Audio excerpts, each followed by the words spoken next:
YouTubers. We picked up a bunch of, well, 4 sleds here recently.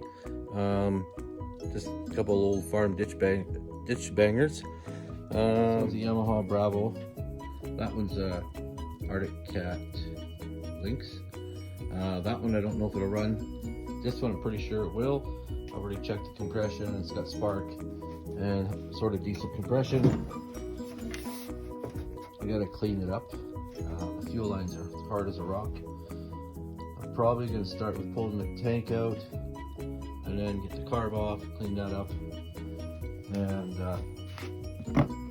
clean that out. It's got a pleasant old wasp nest in there, among other junk. It seems to be pretty much complete.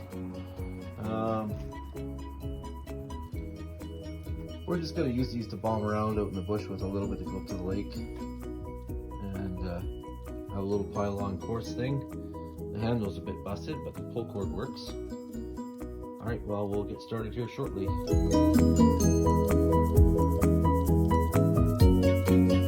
so I got the fuel tank out, did a bit of a cleanup in there because it was gross and the heat fires. There's the tank there. I got the lid over there. What can I say? Next thing to do is to pull a little fuel pumpy thing out of there and give her some fresh flex and test hoses. And I'm guessing we've got to clean out that mess in there. Look at all that stuff. All right, I'll be back in a second here. Getting the carb off was interesting. I've never pulled one of these off on these units before. I pulled the cover off the motor. It's pretty grimy in there. All these fuel lines are toast. I mean, that one broke right there. Getting it off. I've got some mouse house removal in there still. I'm gonna pop that gas tank off, put all new fuel lines, clean the tank. But I've got the carb off, and we'll start on that.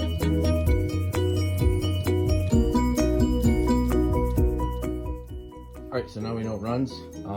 Now I'm just gonna detail it, clean it up, and then I'll adjust the idling on it, and we'll start on the next one shortly after that. But for a $100 sled that sat in the field for God knows how many years, I think we did pretty well for spending 30-40 bucks on fuel lines and 20 bucks in gas.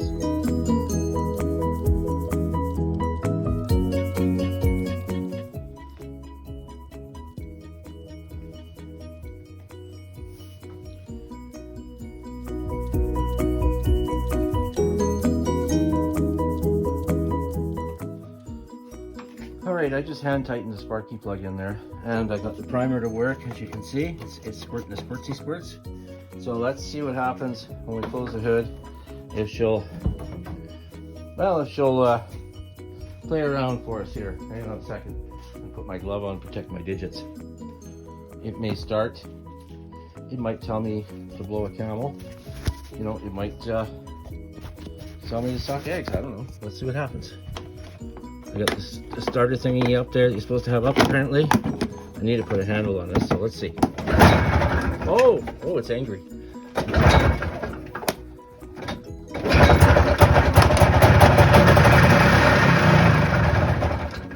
Well, it started.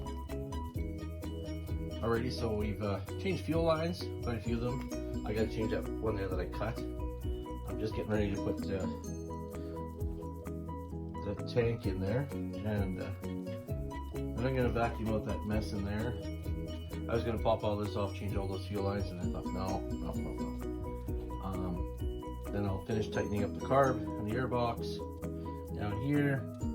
I gotta join that fuel line on at the bottom of that, which is gonna be interesting, and I'll let you know how I think. All right, so I just gave this a quick sanding here. We're gonna try and fix these cracks up. And they're not flopping around or anything. They've been fiberglass from the back previously by the original owners. So I'm gonna put some short strand fiberglass in there and clean this up, and then we'll paint this. We'll sand the hood, the rest of it. All right, we gave it a bit more of a clean up.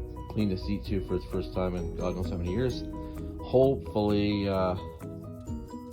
we can get her out in the snow once we get enough snow and test on it properly. Next sled we're going to start on is probably the 377 Safari. See if it's even worth fixing. And then we'll, if that's not, then we're going to move on to the Arctic Cat 440 we bought and then fix that little cat there.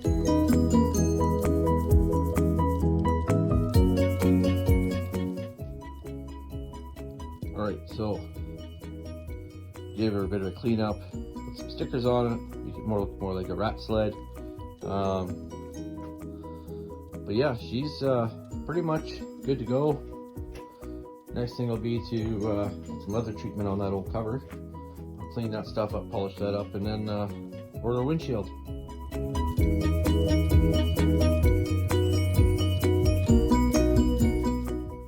Okay, so I cleaned up the damage, gave it a quick sanding, and then did some filler with it, and then I rock guarded the very front of it, then hit it with one coat from the spray can.